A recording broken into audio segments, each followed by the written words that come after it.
The alarm bells rang through the bridge of the Nexus Prime as Captain Alex Martinez stared at the glowing red dot on his screen. His heart pounded as he realized what he was seeing. The distress signal was coming from the edge of the dead zone. "Sir, we're receiving an emergency transmission," said Lieutenant Jake Thompson from the communication station. His voice shook slightly as he spoke. "It's from the research vessel Stellar Dawn." Alex felt his stomach drop. Everyone in the galaxy knew about the dead zone. It was the region of space that no one entered, ever. For 200 years, ships that went too close simply vanished.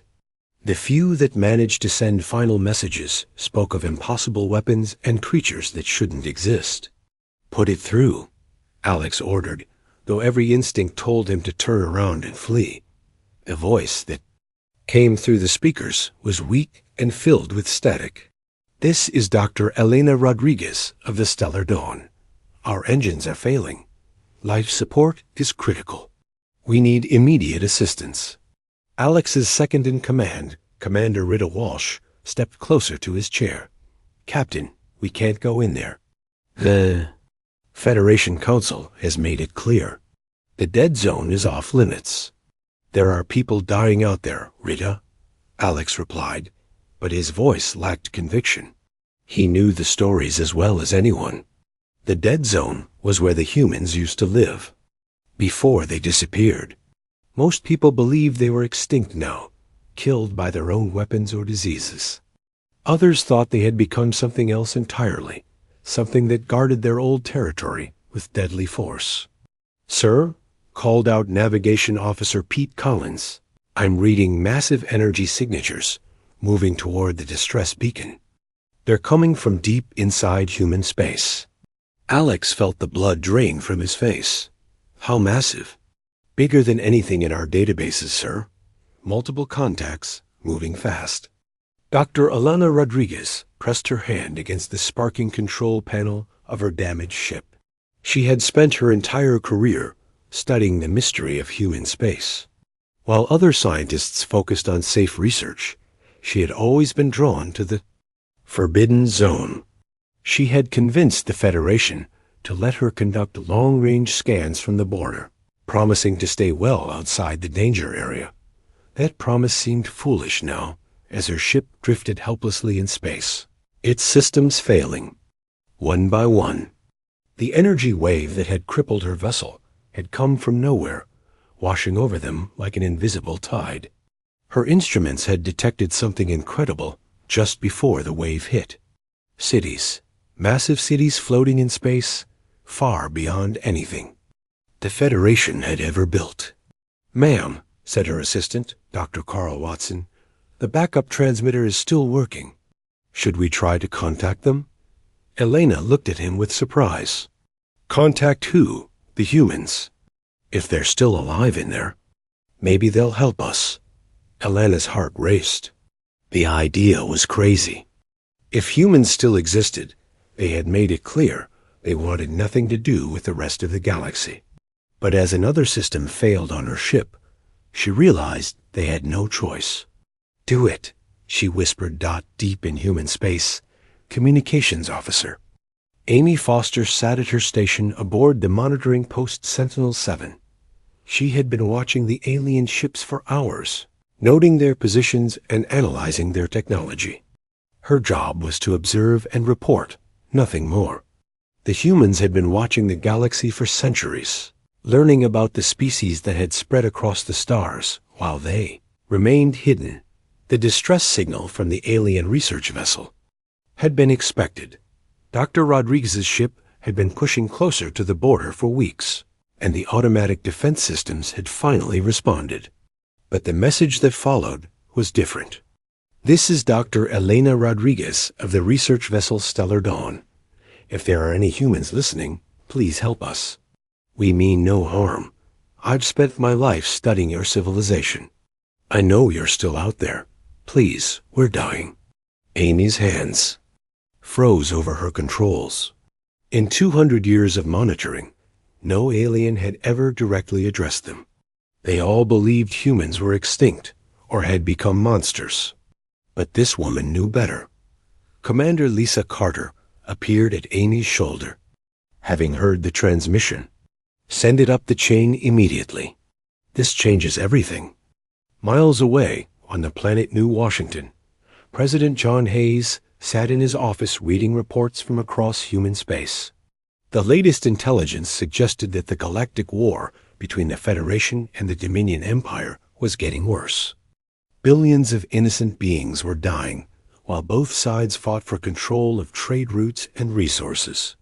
General Patricia Stone entered the room carrying a tablet with the latest reports. Mr. President, we have a situation at the border. An alien research vessel is disabled in the outer zone.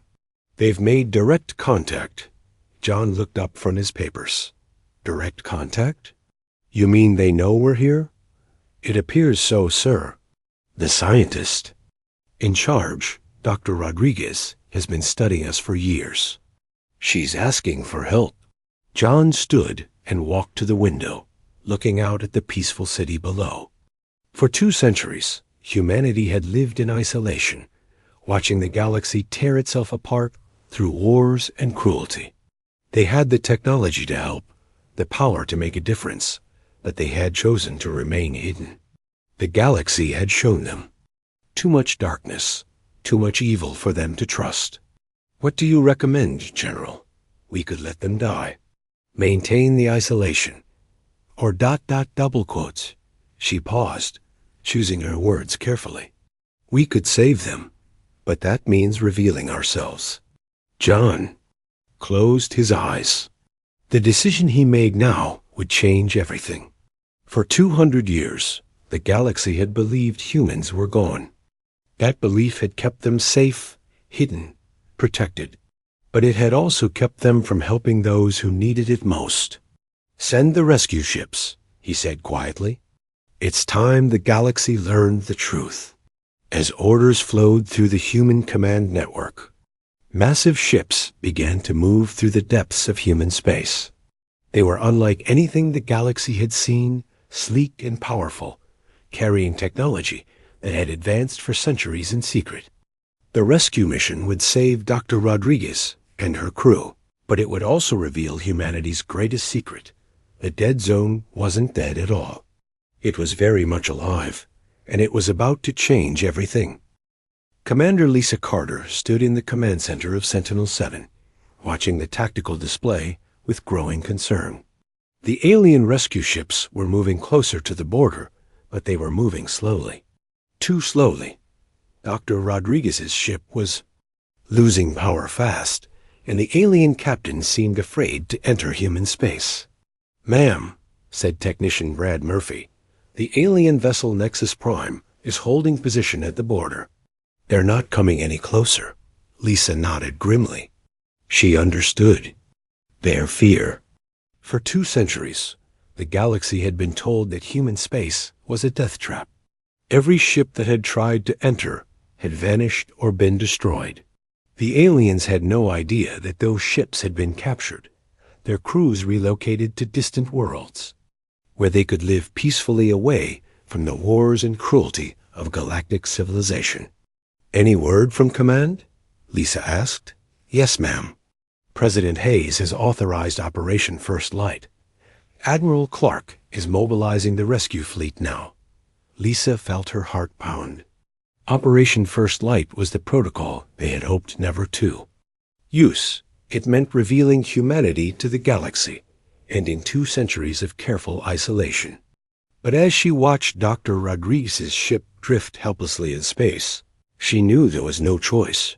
Captain Kevin Wright received the emergency orders while his ship, the Guardian, was on patrol near the inner border. He had been a deep space captain for 15 years, but he had never imagined he would be part of first contact with alien civilizations. Sir, said his tactical officer, Lieutenant Nancy Davis, we're receiving deployment orders. Full contact protocol. Kevin looked at the message. On his screen, the Guardian was to be part of the rescue fleet, but more importantly, they were to serve as ambassadors. The aliens would see his ship first, and their reaction would determine how the rest of the contact would proceed. "Signal the crew," Kevin ordered. "This is what we've trained for. Let's make sure we do it right." In the medical bay of the Guardian, Dr. Ryan Cooper was preparing for the most unusual patients he had ever treated. The medical files on alien species were extensive, but purely theoretical. No human doctor had ever actually treated an alien before. "Doctor," said Nurse Helen Archer, "the alien physiology reports are incomplete. We're going to be working blind." "Here." Ryan nodded as he checked his equipment. "We'll do our best. That's all we can do." Meanwhile, on the bridge of the Nexus Prime, Captain Alex Martinez faced the hardest decision of his career. The Federation had strict orders about the dead zone, but Dr. Rodriguez was running out of time. His communications officer, Lieutenant Jake Thompson, was monitoring the distress signals, and they were getting weaker. "Captain," said Commander Rita Walsh, "we have to make a decision. Either we go in, or we watch them die." Alex stared at the tactical display, watching the energy. Signatures moving through human space. Whatever was out there was huge, and it was coming toward them. But Dr. Rodriguez had been right about one thing. If the humans were still alive, they might be the only ones who could help. "Take us in," Alex ordered. "Slowly. Keep all weapons powered down and broadcast peaceful intentions on all frequencies." The Nexus Prime crossed the border into human space, and immediately every sensor on the bridge went crazy. The space around them was filled with energy fields and scanning beams, unlike anything in their databases. But nothing attacked them. Dr. Elena Rodriguez felt hope for the first time in hours when she saw the massive shapes approaching through the darkness.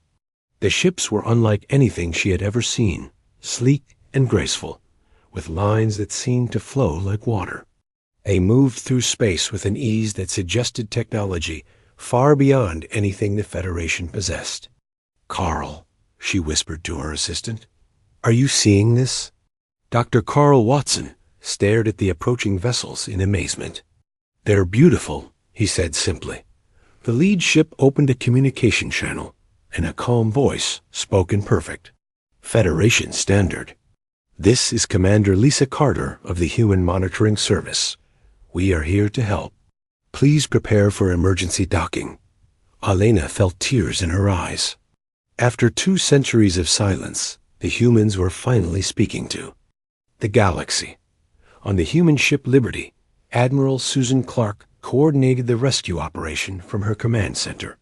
She had been preparing for this moment her entire career, but she had never expected it to happen like this. The plan had always been to make contact on humanity's terms when they were ready. Instead, they were revealing themselves to save lives. "Admiral," said her aide, Colonel Mark Davis, "the alien command ship is requesting permission to observe the rescue." Susan considered this. Allowing aliens to see human rescue operations would reveal their capabilities, but it might also show their intentions. "Grant permission. Let them see what we can do." President John Hayes watched the rescue unfold from his office on New Washington. General Patricia Stone stood beside him, both of them knowing that this moment would be studied by historians for centuries to come. "The alien ship has crossed the border," Patricia reported. "No hostile actions. They're broadcasting peaceful intentions." John nodded. "And our ships?" "Performing perfectly, sir. Dr. Rodriguez's crew will be safe within them. As the human rescue ships reached the disabled alien vessel, the galaxy was about to learn its first lesson about humanity. They had the power to destroy, but they chose to save. They had the technology to conquer, but they chose to help. And most importantly, they had been watching for 2 centuries, waiting for the right moment to reveal that the dead zone was not dead at all. The rescue was just the beginning. Soon, the galaxy would learn why humanity had remained hidden, and why they had finally chosen to emerge from the shadows. The first thing Dr. Elena Rodriguez noticed when she woke up was that she felt better than she had in months. The second thing she noticed was that she was lying on a bed unlike anything she had ever seen. The walls around her seemed to glow, with a soft, warm light that made her feel safe and peaceful. "Good morning, Dr. Rodriguez," said a voice beside her. She turned to see a human woman in a white coat standing next to her bed. The woman had kind eyes and a gentle smile. "I'm Dr. Ryan Cooper. How are you feeling?" Elena tried to sit up, amazed at how strong she felt. "I'm alive," she said, her voice filled with wonder. "You saved us." Dr. Cooper nodded. "Your ship was badly damaged, but we got to you in time. Your assistant, Dr. Watson, is recovering in the next room. He's doing well." Elena looked around the medical bay in amazement. Everything was clean and bright, with technology that seemed almost magical. Machines hummed quietly, monitoring her vital signs with equipment far beyond anything the Federation had. "Where am I?" she asked. "You're aboard the medical frigate." "Mercy," Dr. Cooper explained. "Admiral Clark thought you might be more comfortable on a ship designed for healing rather than war." Elena's eyes widened. "You have ships designed just for healing?" Dr. Cooper smiled. "We have ships designed for many things. Dr. Rodriguez, would you like to meet someone who can explain more about our civilization?" A few minutes later, Commander Lisa Carter entered the medical bay. She was a tall woman with gray hair and steady eyes that seemed to see everything. Elena had studied humans for years, but seeing one in person was completely different from reading reports. "Dr. Rodriguez," Lisa said, sitting in a chair beside the bed. "I understand you've been studying us for quite some time." Elena nodded. "Eagerly, my whole career. I always believed you were still out there, watching us. But why did you hide for so long?" Lisa's expression grew serious. "Because we didn't like what we saw when we first met your people." Elena frowned. "What do you mean?" 200 years ago, we made first contact with several species in this region of space. We were excited to meet other intelligent beings. We thought we could learn from each other, maybe even become friends. Lisa stood and walked to the window, looking out at the stars. Instead, we found civilizations that treated war as entertainment, species that kept others as slaves, empires that destroyed entire worlds just to prove they could. Elena felt a chill run down her spine. "But that's not all of us. There are good people in the galaxy." "We know," Lisa said, turning back to face her. "We've been watching. We've seen the ones who try to help, who fight against the cruelty. But they're too few, and they're fighting a losing battle." Elena was quiet for a moment, thinking about the wars that had torn the galaxy apart for centuries. The Federation claimed to promote peace, but they had done terrible things in the name of order. The Dominion Empire was even worse, conquering and enslaving whole species. "So you decided to hide," Elena said finally. "We decided to wait," Lisa corrected. "We've been preparing, learning, growing stronger. We knew that someday we might need to step in and help, but we wanted to be sure we were ready." Elena looked at the advanced medical equipment around her. "How far ahead are you?" Lisa smiled sadly. "Dr. Rodriguez, while your people have been fighting wars for 2 centuries, we've been advancing our technology, our medicine, our understanding of the universe. We've built cities in space that could house billions. We've developed weapons that could end wars in minutes instead of years. But most importantly, we've been working on becoming better people." Elena felt tears in her eyes. "You could have conquered the galaxy. We could have," Lisa agreed. "But conquest isn't what good people do. Good people help. Good people protect those who can't protect themselves." On the bridge of the Nexus Prime, Captain Alex Martinez was having his own revelation. The human ships that surrounded them were unlike anything he had ever seen. They moved with perfect coordination, their technology so advanced It seemed like magic. "Captain," said Lieutenant Jake Thompson, "they're offering to escort us back to Federation space. They say they want to make sure we're safe." Alex stared at the tactical display. A dozen human ships had appeared around them, but their weapons were powered down. Despite having the clear advantage, they were showing no signs of aggression. Commander Rita Walsh approached his chair. "Sir, they're not behaving like any military force I've ever seen. They seem more concerned with our safety than their own security." Alex nodded slowly. "Send a message to the human commander. Tell them we're grateful for their help, and ask if we can talk." A few minutes later, the main screen flickered to life, showing a human man in a blue uniform. He had steady eyes and a calm expression that spoke of confidence without arrogance. "Captain Martinez," the man said, "I'm Commander Kevin Wright of the Guardian. I'm told you'd like to speak with us." Alex stood up, feeling nervous but determined. "Commander Wright, I need to ask you something. Are you planning to invade our space?" Kevin's expression didn't change. "Captain, if we wanted to invade, would we have spent 2 centuries hiding? Would we have saved Dr. Rodriguez instead of letting her die?" Alex felt his assumptions crumbling. "Then what do you want?" "We want the galaxy to stop tearing itself apart," Kevin said simply. "We want the wars to end. We want species to work together instead of destroying each other. We want to help, but only if you're willing to accept that help." Alex sat back down in his chair, overwhelmed by the implications. "You're not the monsters the Council told us about." Kevin smiled sadly. "No, Captain, we're not monsters. We're just people who got tired of watching the galaxy burn while we had the power to help put out the fire." As the human and alien ships began their journey back to Federation space, Elena Rodriguez was learning the truth about humanity's long absence. They hadn't disappeared because they were weak or afraid. They had chosen to leave because they couldn't stand to watch the cruelty and violence that defined galactic civilization. But now they were back, and the galaxy was about to learn what 2 centuries of isolation and advancement had created. The humans weren't returning as conquerors or rulers. They were returning as something far more dangerous to the established order. They were returning as the conscience the galaxy had never known it needed. The news spread through the galaxy like wildfire.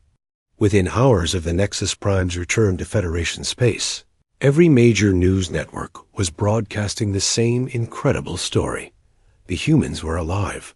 The dead zone was not dead. Everything the galaxy had believed for 2 centuries was wrong. Chancellor Vextar of the Federation Council stood in his office, staring at the reports flooding in from across Federation space.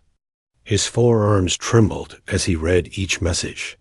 Panic was spreading through the member worlds. Stock markets were crashing. Military commanders were demanding answers he didn't have.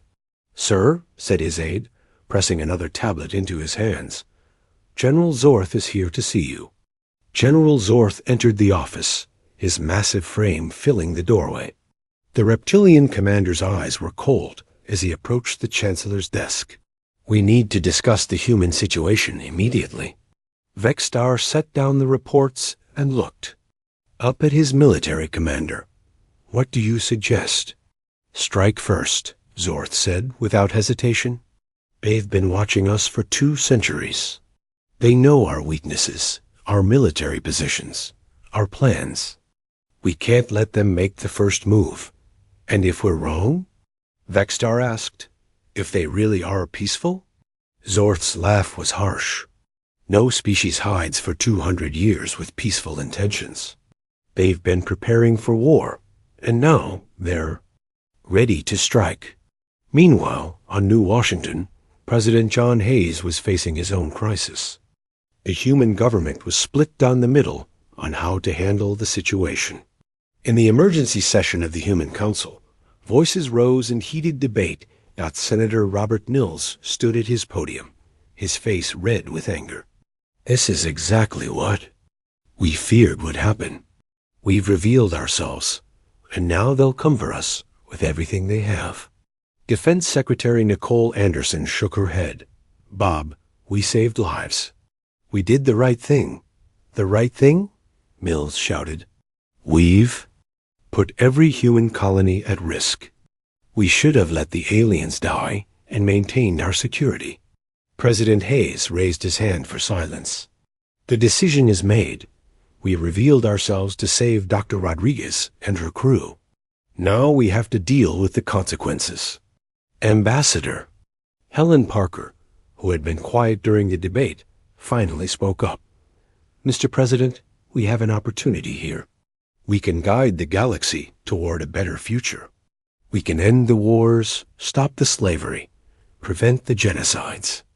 Or we can all die trying. Mills replied bitterly. Intelligence Director Carl Stevens entered the chamber carrying a thick folder. Mr. President, we're monitoring communications across the galaxy. The reactions are mixed. Some species are terrified. Others are hopeful. But the Dominion Empire is mobilizing their fleets. Hayes felt his heart sink. Emperor Krolth of the Dominion was the most ruthless leader in the galaxy.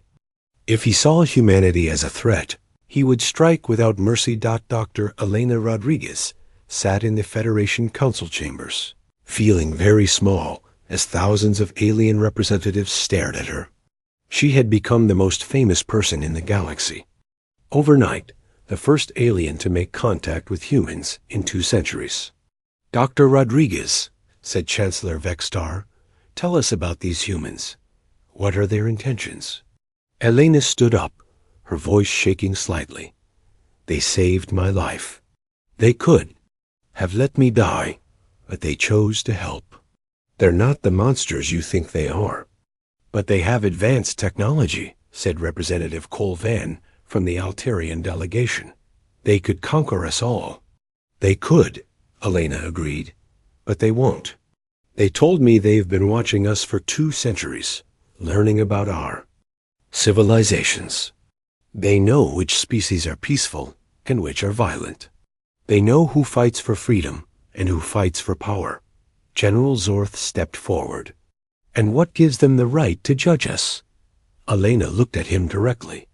2 centuries of watching us tear the galaxy apart. They've seen every war, every genocide, every act of cruelty we've committed. They withdrew because they couldn't stand to be part of it. The chamber erupted in angry voices. Some representatives demanded immediate military action. Others called for diplomatic contact. A few suggested surrender before the humans decided to act. Ambassador Tevenal of the peaceful Altarian Republic stood up, his gentle voice somehow cutting through the chaos. Perhaps we should ask ourselves why we're so afraid. If we have nothing to hide, nothing to be ashamed of, then why do we fear their judgment? The chamber fell silent. Everyone knew the answer, but no one wanted to say it out loud. Deep in Dominion space, Emperor Krolth H was planning his response. The insectoid ruler had built his empire on conquest and fear. The idea that another species had been watching him, judging him, filled him with rage. General Vex, he said to his military, Commander, how long until our fleets can reach human space? 3 months, Your Majesty, if we mobilize everything. Do it, Krolth ordered. Send every ship we have. These humans think they can hide in their little corner of space and judge the rest of us. They're about to learn what happens to those who stand in the way of the Dominion. Back on New Washington, the human leadership was preparing for the inevitable. They had hoped for more time, a chance to make peaceful contact with the reasonable species in the galaxy. But the intelligence reports were clear. War was coming. How long do we have? President Hayes asked his military advisors. General Patricia. Stone looked at the tactical displays.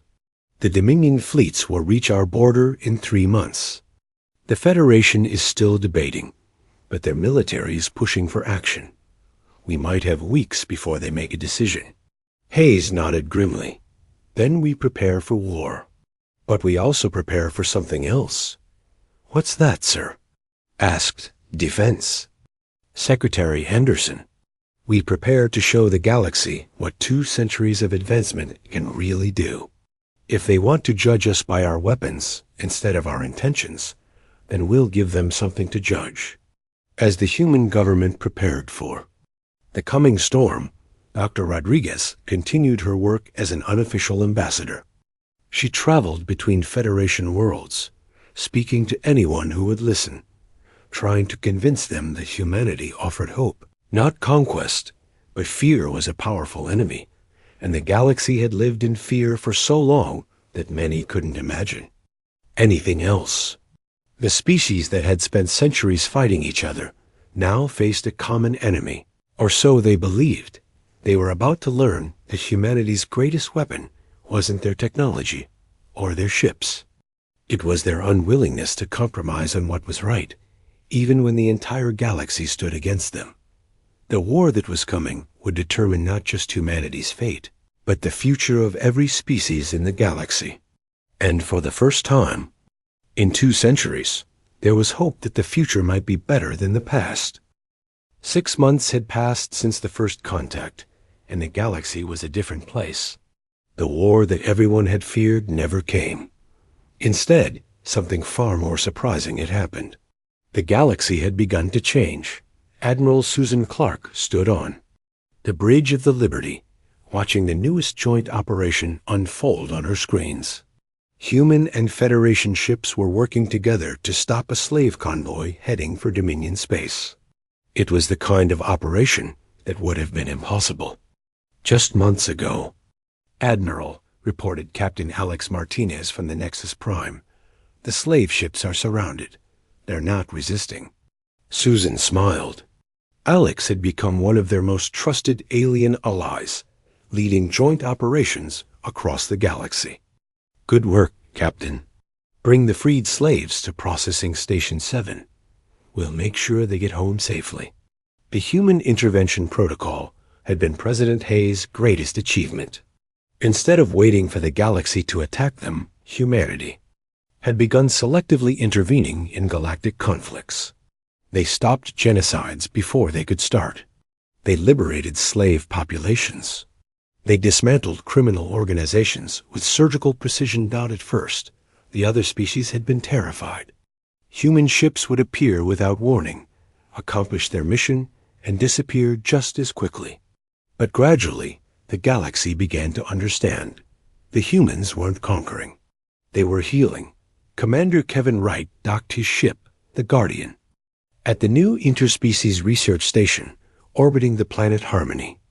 The station was Dr. Elena Rodriguez's dream come true, a place where humans and aliens could work together to solve the galaxy's problems. "Kevin," Elena called out as he entered the main laboratory, "you have to see this." She led him to a viewing window that looked out into space. Floating nearby was a massive construction project, unlike anything he had ever seen. Thousands of workers from dozens of species were building something that looked like a city among the stars. "What is it?" Kevin asked. "A refugee center," Elena explained. "The Altarians designed it. The humans are providing the technology, and the Federation is funding it. It will house 1 million people displaced by the recent wars." Kevin shook his head in amazement.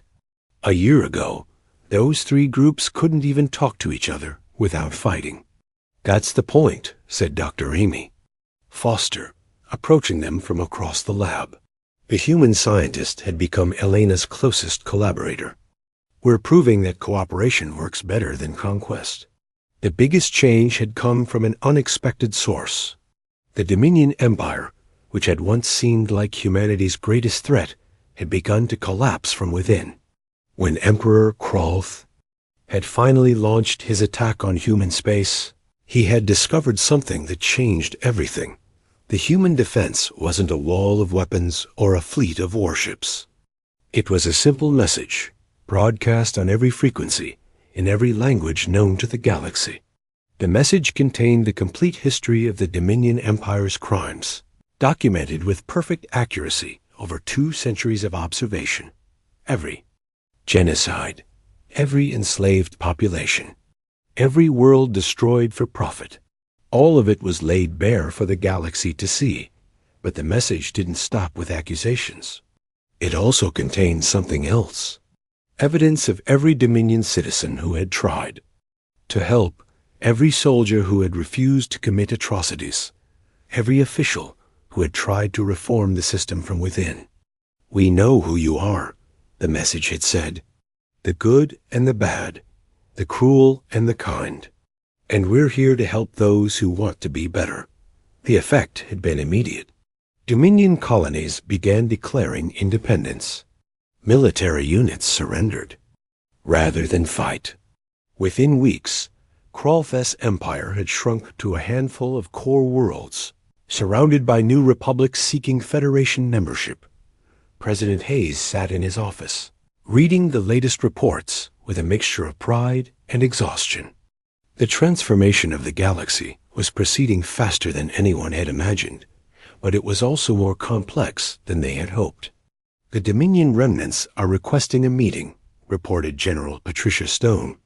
"They want to discuss terms for surrender." Hayes nodded. "Set it up, but make it clear that we won't negotiate with war criminals. Anyone who participated in genocide will face justice. And the others? The others get a chance to start over. That's what this is all about, Patricia. Giving everyone a chance to be better." Defense Secretary Nicole Anderson entered the office carrying a tablet.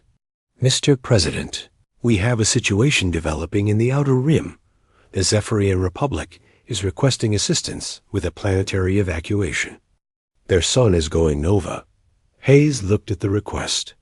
6 months ago, the Zephyrians had been among the most vocal opponents of human intervention. Now they were asking for help. "Send the evacuation fleet," he ordered.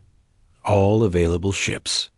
And make sure they know we're not asking for anything in return." Anderson smiled. "Yes, sir. The galaxy really is changing, isn't it?" In the Federation Council chambers, the debate was no longer about whether to trust the humans. It was about how to work with them more effectively. Chancellor Vextar, who had once feared human conquest, now served as co-chairman of the new Galactic Ethics Committee. "The motion passes," he announced to the Assembly. "Slavery is now illegal throughout Federation space. Any species caught trading in sentient beings will face immediate intervention." General Zorth, who had once advocated for war against humanity, now commanded the Joint Federation Human Peacekeeping Force. "The new enforcement protocols are ready for implementation," he reported. "We'll have the slave markets shut down within the month." Dr. Elena Rodriguez stood at the podium, addressing. "The Assembly is the first alien ambassador to human space. Representatives, what we're seeing isn't conquest. It's liberation. The humans aren't trying to rule us. They're trying to help us rule ourselves better." Ambassador Tevenol of the Altarian Republic nodded in agreement. 6 months ago, we were terrified of human judgment. Now we welcome it. They hold us accountable to the best versions of ourselves. The changes weren't just political. They were cultural, technological, and social. Human medical technology was ending plagues that had ravaged worlds for centuries. Human engineering was rebuilding planets damaged by war. Human teachers were showing other species how to live in peace. But perhaps the most important change was simpler than all of that. For the first time in centuries, the galaxy had hoped out Captain Alex Martinez stood on the observation deck of the Nexus Prime, watching. A convoy of refugee ships heading toward their new homes. Families that had been separated by war were being reunited. Children who had known only conflict were learning to play in peace. "It's beautiful, isn't it?" said Commander Kevin Wright, joining him at the window. Alex nodded. "A year ago, I would have said this was impossible. Now I can't imagine the galaxy any other way." "That's the thing about humans," Kevin said with a smile. "They don't just change the possible. They change what we think is possible." As the two ships continued their patrol, the galaxy settled into its new rhythm. The wars were ending. The slaves were free. The genocides had stopped. And for the first time in its history, the galaxy was learning to live up to its potential. The threat that had kept everyone away from human. Space hadn't been humanity's weapons or their technology. It had been their unwillingness to accept anything less than justice. And now that the galaxy had seen what justice looked like, there was no going back to the old ways. The dead zone was dead no more. It had become the heart of a living, growing, healing galaxy.